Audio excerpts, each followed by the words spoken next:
Hello friends, welcome back to Dhanashree baby talks. ఇక్కడైతే chicken వేపుడు చూద్దామండి. చికెన్ వేపుడు అండ్ చికెన్ ఫ్రై రెండు డిఫరెంట్గా ఉంటాయండి.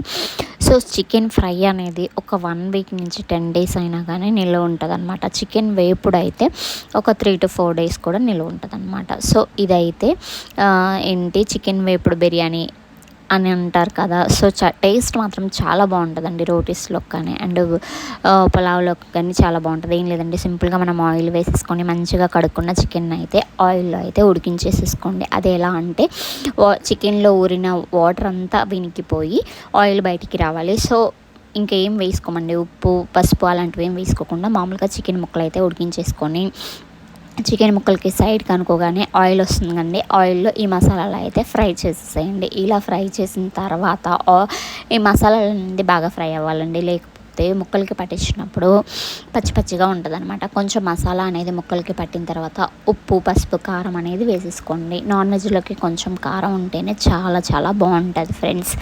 ఇక్కడైతే మసాలా అని చెప్పాను కదా, అదేంటంటే టమాటా, ఉల్లిగడ్డ, పచ్చిమిర్చి, అల్లం వెల్లిపాయలు, కొత్తిమీర, కరివేపాకండి.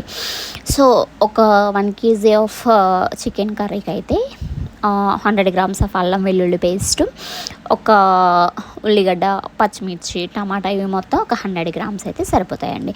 సో అవన్నీ వేసుకొని కారం వేసుకొని మగ్గిన తర్వాత కూడా పొడి మసాలా అండి. ఈ పొడి మసాలా ఏంటంటే వేయించిన ధనియాల పొడి, కొబ్బరి, వెల్లిపాయలండి. ఈ మూడింటిని కలిపి మిక్సీ పట్టేసుకున్న తర్వాత పొడి మసాలా కూడా వేసి కలిపేసుకోండి. ఇలా కలిపేసుకున్న తర్వాత ఇలాగే ఉంచేసుకుంటే అది చికెన్ ఫ్రై అండి. ఇంకా కొంచెం డిఫరెంట్ చేయాలి ప్రాసెస్, అది ఇంకొక వీడియోలో చూపిస్తాను. ఇప్పుడు మనం చేసేది చికెన్ వేపుడు అండి. ఈ మసాలాలన్నీ ముక్కలు కూడా పట్టించిన తర్వాత కొంచెం వాటర్ వేసేసుకొని బాగా ఉడికించేసుకోండి ఫ్రెండ్స్. ఇంకా అంతే. ఇదంతా మంచిగా ఈ మసాలాలు అనేది ఎందుకు ఉడికించుకుంటున్నామంటే వాటర్ వేసేసి ఆ మసాలాలు అనేది ముక్కలకి పట్టేసి బాగా ఇంకిపోవాలి. లేదు వాటర్ వేసుకోలేదంటే పచ్చి పచ్చిగా ఉంటుంది అనమాట. అందుకని వాటర్ వేసుకొని ఉడికించుకున్నామంటే ముక్కలకి బాగా పట్టిపోయింది. చూసారా ఎంత చక్కగా ఉందో ఇది ఫ్రెండ్స్ చికెన్ వేపుడు అంటే. ఇంకా ఇది పలావ్లోకి కానీ రోటీస్లోకి కానీ సూపర్గా ఉంటుంది ఫ్రెండ్స్. అది ఫ్రెండ్స్ ఈరోజు వీడియో అయితే. వీడియో నచ్చినట్లయితే లైక్ చేయండి, మీ ఫ్రెండ్స్కి ఫ్యామిలీస్ కూడా షేర్ చేసేయండి. మన ఛానల్ ఎవరైనా ఫస్ట్ టైం చూస్తున్నట్లయితే ఫాలో అయిపోండి ఫ్రెండ్స్.